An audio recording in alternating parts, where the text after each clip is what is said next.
Study माई वे channel में आपका स्वागत है। तो आज का हमारा जो टॉपिक रहेगा विश्व का भूगोल के काफ़ी इम्पोर्टेंट क्वेश्चन रहेंगे। तो पहला क्वेश्चन है, निम्नलिखित में से कौन सी भू आकृति हिमस्खलन से संबंधित नहीं है? तो इंसेल वर्ग इसका सही आंसर रहेगा।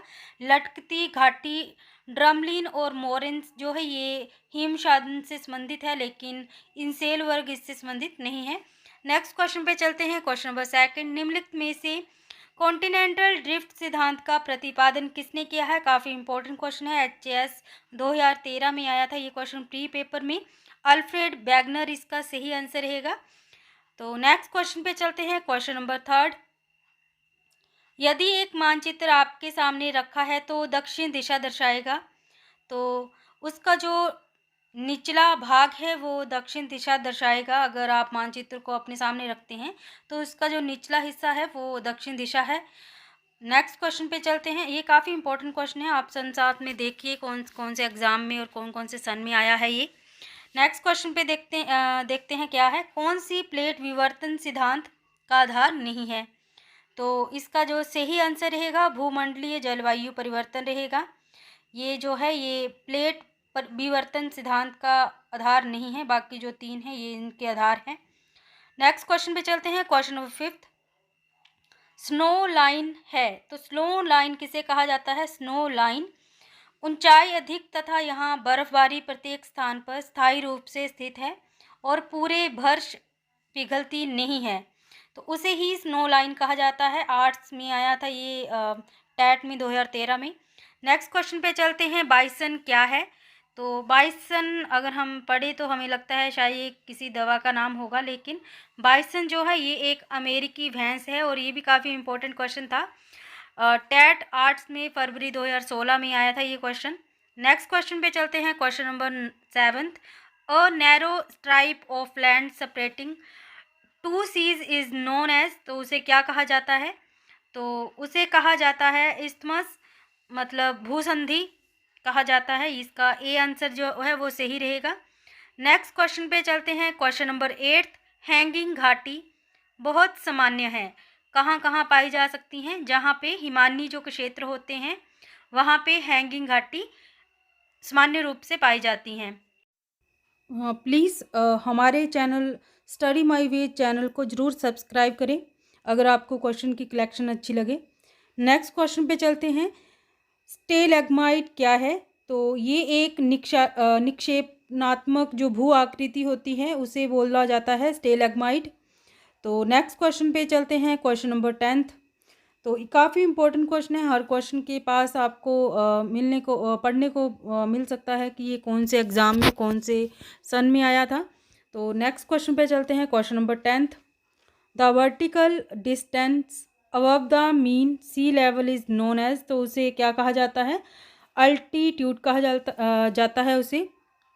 तो नेक्स्ट क्वेश्चन पे चलते हैं। क्वेश्चन नंबर 11th, जल की एक संकरी सीमा जो कि दो सागरों अथवा बड़े जलभाग को जोड़ती है कहलाती है, तो इसका जो ऑप्शन बी रहेगा जल डमरू वो सही रहेगा। जल डमरू मध्य इसका सही आंसर रहेगा। नेक्स्ट क्वेश्चन पे चलते हैं। क्वेश्चन नंबर 12th, आर्चीपिलागो से क्या अभिप्राय है? ये भी एचएएस प्री एग्ज़ाम में आया था 2011 में।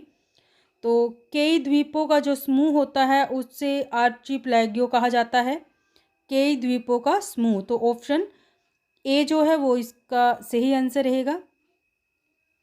तो चलते हैं नेक्स्ट क्वेश्चन पे। ओजोन गैस मानव जाति के लिए महत्वपूर्ण है क्योंकि वह पराबैंगनी किरणों के विरुद्ध एक सुरक्षा कवच निर्मित करती है, इसीलिए ओजोन गैस मानव जाति के लिए महत्वपूर्ण है। और ये भी एचएएस में आया था क्वेश्चन 2016 में। नेक्स्ट क्वेश्चन पे चलते हैं। वर्तमान में विश्व में जैव विविधता के संवेदनशील जो हॉटस्पॉट स्थान हैं वो कितने हैं? तो ऑप्शन डी इसका सही रहेगा। 34 स्थान है जो जैव विविधता के संवेदनशील हॉटस्पॉट हैं विश्व भर में। नेक्स्ट क्वेश्चन पे चलते हैं। क्वेश्चन नंबर 3, भारत में निम्नलिखित में से कौन से एक क्षेत्र में उच्चतम जैव विविधता पाई जाती है? तो ऑप्शन ए इसका सही आंसर रहेगा, उत्तर पूर्वी भारत में उच्चतम जैव विविधता पाई जाती है? ये भी HAS में आया था क्वेश्चन, 2016 में आया था। निम्नलिखित में से कौन सा एक जलवायु परिवर्तन का प्रभाव नहीं है? तो ऑप्शन इसमें जो है वन कटाव रहेगा सही। ग्लेशियर का पिघलना, कोरल विरंजन और शीतलहर व गर्म लहर, ये जलवायु परिवर्तन का प्रभाव इन पे पड़ता है, लेकिन वन कटाव पे नहीं पड़ता है। नेक्स्ट क्वेश्चन है, ओजोन छिद्र अधिक स्पष्ट कहाँ पे है? तो ऑप्शन यहाँ पे 4 दिए हुए हैं, लेकिन इसमें से डी जो ऑप्शन है ध्रुवों पर, ये सही रहेगा। ध्रुवों पर ओजोन छिद्र जो है वो अधिक स्पष्ट दिखाई देते हैं। नेक्स्ट क्वेश्चन पे चलते हैं, क्वेश्चन नंबर 6। संसार के किस क्षेत्र में जीवधारियों का जो घनत्व है सबसे अधिक होता है? तो संसार के उष्णकटिबंधीय जो वर्षावन है, वर्षावन क्षेत्र में जीवधारियों का जो घनत्व है वो सबसे अधिक होता है। ये भी काफ़ी इंपॉर्टेंट क्वेश्चन है, HAS 2011 में ये क्वेश्चन आया था। नेक्स्ट क्वेश्चन पे चलते हैं, क्वेश्चन नंबर 7। ग्लोबल वार्मिंग विश्वव्यापी तापमान वृद्धि के लिए कौन सा कारक उत्तरदायी होता है? तो इसका जो सही आंसर रहेगा ग्रीन हाउस इफेक्ट रहेगा। HP नायाब तहसीलदार 2008 में ये क्वेश्चन आया था।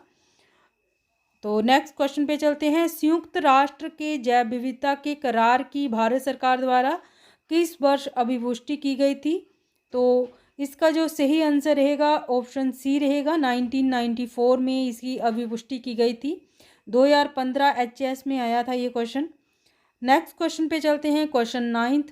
कार्बन डाइऑक्साइड के अलावा जलवायु परिवर्तन के लिए निम्नलिखित में से किस गैस की अधिक भूमिका है? तो मीथेन की भूमिका है। कार्बन डाइऑक्साइड के अलावा जलवायु परिवर्तन में मीथेन गैस भी जो है वो भूमिका निभाती है।